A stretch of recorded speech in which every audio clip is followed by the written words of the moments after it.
அந்த அந்த ஸ்பாட்டில் நின்று நாங்கள் பேசிட்டோம். அதை தாண்டி எந்த தவறும் எங்கள் சைடில் நாங்கள் எதுவும் செய்யலை. கரூரை சேர்ந்த அந்த மக்கள் அந்த உண்மையெல்லாம் வெளியில் சொல்லும்போது எனக்கு கடவுளே நேரில் வந்து இறங்கி அந்த உண்மைகள்லாம் சொல்கிற மாதிரி எனக்கு தோணுச்சு. நானும் மனுஷன் தானே.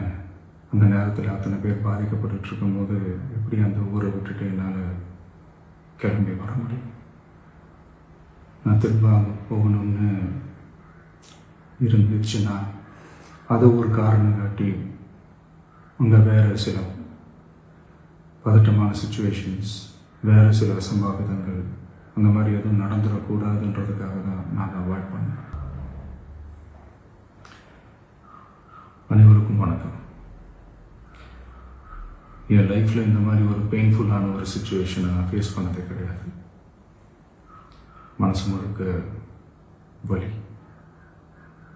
வலி மட்டும்தான்.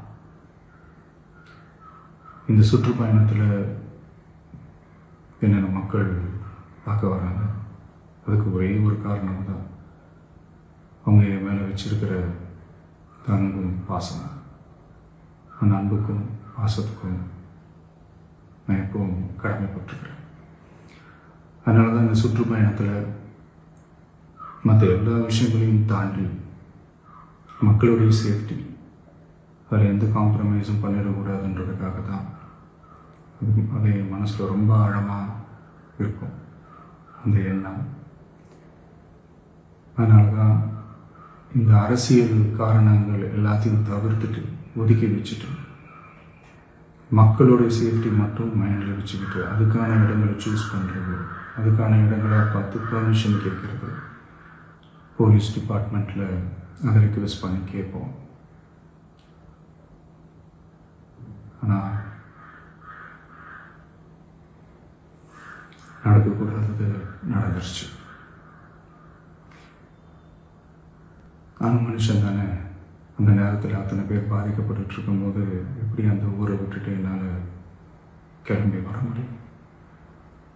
நான் திரும்ப அங்கே போகணும்னு இருந்துச்சுன்னா அதை ஒரு காரணம் காட்டி அங்கே வேறு சில பதட்டமான சுச்சுவேஷன்ஸ், வேறு சில அசம்பாவிதங்கள் அந்த மாதிரி எதுவும் நடந்துடக்கூடாதுன்றதுக்காக தான் நான் அவாய்ட் பண்ணேன்.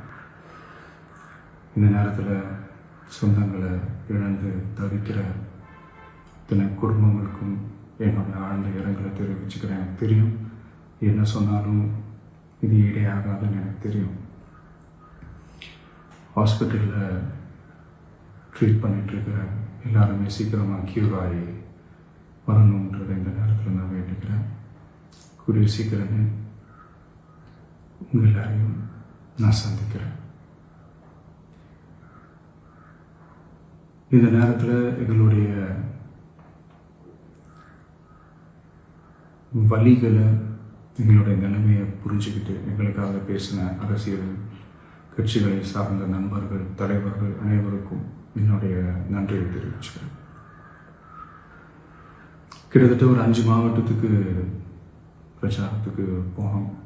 இந்த மாதிரி எதுவுமே நடக்கல. ஆனால் கரூரில் மட்டும் ஏன் எப்படி நடக்குது, எப்படி நடக்குது? மக்களுக்கு எல்லா உண்மையும் தெரியும். மக்கள் எல்லாத்தையும் பார்த்துக்கிட்டு இருக்கிறாங்க. கரூரை சேர்ந்த அந்த மக்கள் அந்த உண்மையெல்லாம் வெளியில் சொல்லும்போது எனக்கு கடவுளே நேரில் வந்து இறங்கி அந்த உண்மைகள்லாம் சொல்கிற மாதிரி எனக்கு தோணுச்சு. சீக்கிரமே எல்லா உண்மைகளும் வெளியில் வரும்.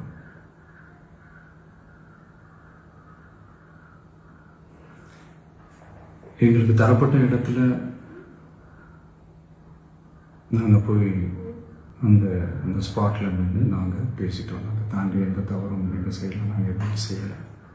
பட் இருந்தாலும் எங்கள் கட்சியை சேர்ந்த நிர்வாகிகள், தோழர்கள் மேலே எஃப்ஐஆர், அது மட்டும் இல்லை சோஷியல் மீடியாவை சேர்ந்த நண்பர்கள், தோழர்கள் அவங்க மேலே எஃப்ஐஆர்லாம் போட்டு இப்போ பிடிச்சிட்டு இருக்கிறாங்க.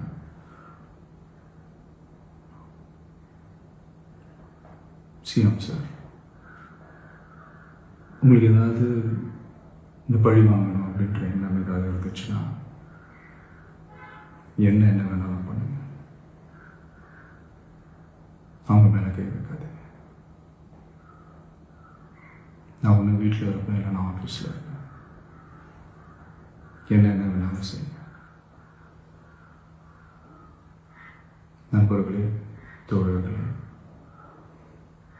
நம்மளுடைய அரசியல் பயணம் இன்னும் ஸ்ட்ராங்காக, இன்னும் தைரியத்தோட கண்டினியூ ஆகும்.